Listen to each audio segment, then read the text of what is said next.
मराठी संस्कृती, मराठीपण, अस्सल रांगडीपण काय असावं. पुलंनी एका ठिकाणी म्हटलं होतं, त्यांनी शहर आणि खेड याची तुलना थोडक्यात असं सांगितलं होतं की म्हणजे शहरातला माणूस जर रस्त्याच्या चौकात भेटला, शहरातली दोन शहरातली माणसं, तर ती लाजत बुजत चौकात असा हात मिळवावा की मिळवू नये असं करतील. आणि गावातला माणूस जर भेटला तर तो कडकडून मिठी मारेल एकमेकाला, बाहेर जरी ट्रॅफिक झाली तरी. पण हे मनापासूनच जे आहे हे मराठीपण आहे, हे मराठीपण आहे, अस्सल मराठीत्व आहे. आणि याच्यापेक्षा अजून तर मी मराठीत्व तुम्हाला जर आपण काय म्हणू ना की आम्ही देऊ तर आमच्याकडे जे आहे ते उधळून देऊ. आणि दुसरी गोष्ट अशी आहे की आम्ही जर ठरवलं की आमचा मराठी बाणा दाखवायचा तर मग आम्हाला शिवाजीराजे आठवतात.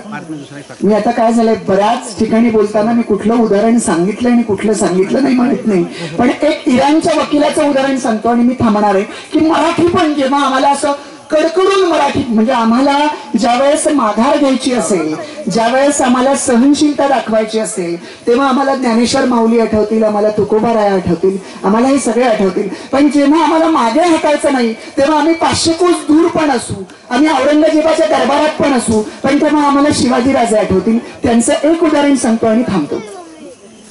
इराणचा वकील आहे, म्हणजे राजे आग्र्याच्या दरबारात जेव्हा संभाजी राजांचे सईद गेले त्याच्या पूर्वी एक 8-10 दिवसापूर्वीची घटना औरंगजेबाच्या दरबारातली.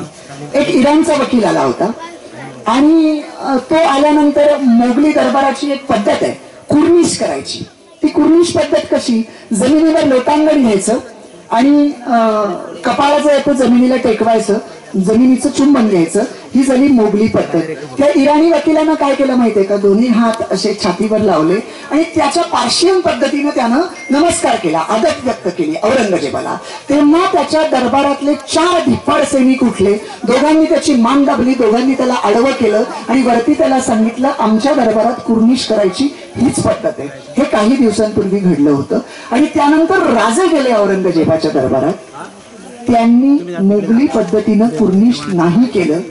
त्यावेळेस सुद्धा धिप्पाड सैनिक होते दरबारात, पण एकाचीही हिंमत झाली नाही की पुढे यावं, राजांची मान तर सोडाच पण राजांच्या केसाला तरी धक्का लावावा याचीही हिंमत झाली नाही.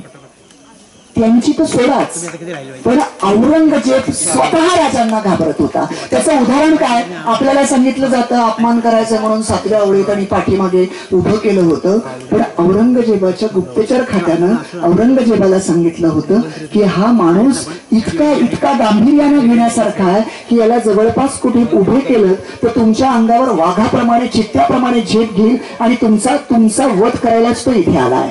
म्हणून यापासून संरक्षित राहावं याच्यासाठी दूर उभं केलं होतं. आणि त्याचा पुरावा कुठे सापडतो, जेव्हा राजे आग्र्यातनं निसटतात तेव्हा पहिल्यांदा काय व्हायला पाहिजे, तर पहिल्यांदा राजांचा शोध सुरू व्हायला पाहिजे ना.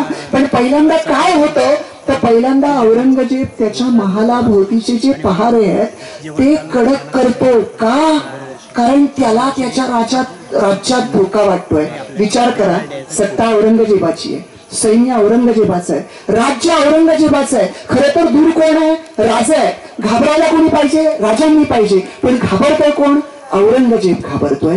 हे जे दाखवणं आहे ना तो मराठी बाणा आहे. फक्त आम्हाला कळलं पाहिजे की तो बाणा कधी दाखवायचा. APJ अब्दुल कलामांची कविता आहे, आयरन होशील तेव्हा घाव सोस आणि हातोडा होशील तेव्हा घाव खाल. आम्हाला आयरन कधी व्हायचंय आणि हातोडा कधी व्हायचंय याच्या जागा आम्हाला मराठी माणूस म्हणून जर कळल्या तर आम्हाला निश्चितपणे आजचा मराठी दिन योग्य पद्धतीनं साजरा केला असं होईल. आपल्या सगळ्यांना मनापासून शुभेच्छा.